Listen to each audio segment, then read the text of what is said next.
ಮಂಡ್ಯ ತಾಲೂಕಿನ ಶ್ರೀರಂಗಪಟ್ಟಣ ವಿಧಾನಸಭಾ ಕ್ಷೇತ್ರದ ತೂಬಿನಕೆರೆ ಕೈಗಾರಿಕಾ ಪ್ರದೇಶದಲ್ಲಿ ಕರ್ನಾಟಕ ವಿದ್ಯುತ್ ಪ್ರಸರಣ ನಿಗಮ ನಿಯಮಿತ ವತಿಯಿಂದ 18.48 ಕೋಟಿ ರು ವೆಚ್ಚದಲ್ಲಿ ನೂತನವಾಗಿ 66/11 ಕೆವಿ 2x20 ಎಂವಿಎ ವಿದ್ಯುತ್ ಉಪಕೇಂದ್ರಕ್ಕೆ ಚೆಸ್ಕಾಂ ಅಧ್ಯಕ್ಷ ಹಾಗೂ ಶಾಸಕ ಎಬಿ ರಮೇಶ್ ಬಂಡಿಸಿದ್ದೇಗೌಡ ಗುದ್ದಲಿ ಪೂಜೆ ನೆರವೇರಿಸಿದರು.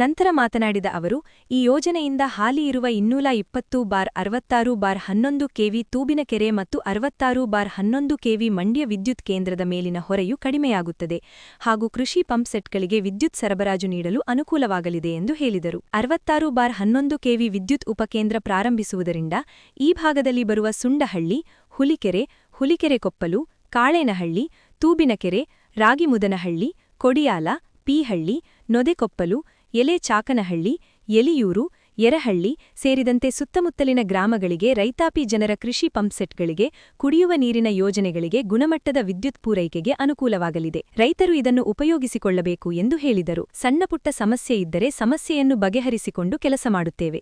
ರೈತರು ಸಹಕಾರ ಕೊಡಬೇಕು. ಈ ಯೋಜನೆಯಿಂದ 10 ರಿಂದ 15 ವರ್ಷಗಳು ಸಮಸ್ಯೆ ಬರಲ್ಲ.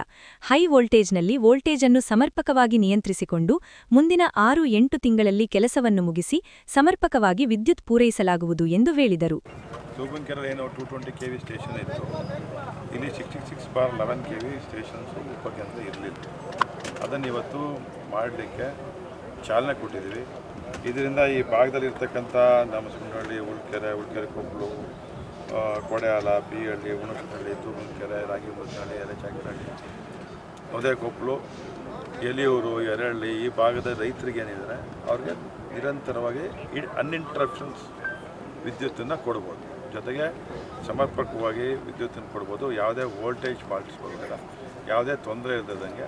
ಇದೇನಿಗೆ ನಾವು ಎಲ್ಲವನ್ನು ಮಂಡ್ಯದ MSS ಮೇಲೆ ನಾವು ಭಾರ ವಹಿಸಿದ್ದೇವೆ, ಅದನ್ನು ಬೈಫರ್ಕೇಷನ್ ಮಾಡಿ ಈ ಭಾಗದಲ್ಲಿ ಪೂರ್ತ ಇರ್ತಕ್ಕಂಥ ಎಲ್ಲ ನಮ್ಮ ರೈತರಿಗೆ ಅನುಕೂಲ ಆಗಲಿ ಅಂತ ಹೇಳಿ ಈ 2x20 MVA ಸ್ಟೇಷನ್ ಅದು ಬ್ರೇಕರ್ಗಳು ಹಾಕಿ ಮಾಡ್ತಾಯಿದ್ವಿ. 20 MVA ಅಂದರೆ ತುಂಬ ಇನ್ನೂ ಒಂದು 10-15 ವರ್ಷ ಇದ್ರದ್ದು ಯಾವುದೇ ಸಮಸ್ಯೆ ಬ್ರೇಕರ್ಗಳು ಸಮಸ್ಯೆ ಬರುವುದಿಲ್ಲ. ನಿರಂತರವಾಗಿ ಯಾವುದೇ ಅನ್ಇಂಟ್ರಪ್ಷನ್ ಆಗಿ ಹೈ ವೋಲ್ಟೇಜನ್ನು ಸಮರ್ಪಕವಾಗಿ ಮೇಂಟೈನ್ ಮಾಡ್ಕೊಂಡು ನಾವು ವಿದ್ಯುತ್ತನ್ನು ಸಮರ್ಪಕವಾಗಿ ಕೊಡಲಿಕ್ಕೆ ಇವತ್ತು ಚಾಲನೆ ಕೊಟ್ಟಿದ್ವಿ. ಆದಷ್ಟು ಬೇಗ ಇನ್ನು 6-8 ತಿಂಗಳಲ್ಲಿ ಇಲ್ಲಿ ಕೆಲಸ ಮಾಡಿ ಇದಕ್ಕೆ ಬೇಕಾದಂಥ ಸಂಪರ್ಕ ಏನು ಇಲ್ಲಿಂದ ಡಿಸ್ಟ್ರಿಬ್ಯೂಷನ್ ಲೈನ್ಗಳು ಹೋಗಬೇಕು ಅದನ್ನು ಸಹ ಇನ್ನು 8 ತಿಂಗಳಲ್ಲಿ ಕಂಪ್ಲೀಟ್ ಮಾಡೋದಕ್ಕೆ ಚಾಲನೆ ಕೊಡ್ತೀವಿ. ರೈತರು ಇದನ್ನು ಉಪಯೋಗಿಸ್ಕೋಬೇಕು. ರೈತರಿಗೋಸ್ಕರ ಇದೊಂದು ಮಾಡ್ತಕ್ಕಂಥದ್ದು. ಸಣ್ಣ ಪುಟ್ಟ ತೊಂದರೆ ಆಗ್ತವೆ. ಆ ಸಣ್ಣ ಪುಟ್ಟ ತೊಂದರೆ ಆಗದೇ ಇದ್ದಂಗೆ ಎಷ್ಟು ನಾವು ಅದನ್ನು ಬಗೆಹರಿಸ್ಕೊಂಡು ಮಾಡ್ಬೋದು ಮಾಡ್ತೀವಿ. ರೈತರು ಸಹಕಾರ ಕೊಡ್ತೀನಿ. ಇದು ಈ ಭಾಗದ ಜನಕ್ಕೆ ಅತ್ಯಂತ ಉಪಯೋಗವಾದಂಥ ಒಂದು ಕೆಲಸ ಅಂತ ಹೇಳಲಿಕ್ಕೆ ನಾನು ಇಷ್ಟಪಡ್ತೀನಿ. ಈ ಸಂದರ್ಭದಲ್ಲಿ ಕಾರ್ಯಪಾಲಕ ಇಂಜಿನಿಯರ್ ಕಿಶೋರ್, ಸಹಾಯಕ ಕಾರ್ಯಪಾಲಕ ಇಂಜಿನಿಯರ್ ಹರ್ಷಿತ್, ಚಂದ್ರಮೌಳಿ, ಮುಖಂಡರಾದ ಕಾಳೇನಹಳ್ಳಿ ಮಂಜುನಾಥ್, ಎಂ ಯಶಸ್, ಬೋರೇಗೌಡ, ಪಟೇಲ್ ಶಂಕರ್, ಸಿರಿ, ಚಿಕ್ಕಯ್ಯ, ರಾಜಣ್ಣ, ಕೃಷ್ಣ, ರಾಜೇಗೌಡ, ಸತೀಶ್, ಪುರುಷೋತ್ತಮ್ ಸೇರಿದಂತೆ ಮತ್ತಿತರರು ಭಾಗವಹಿಸಿದರು.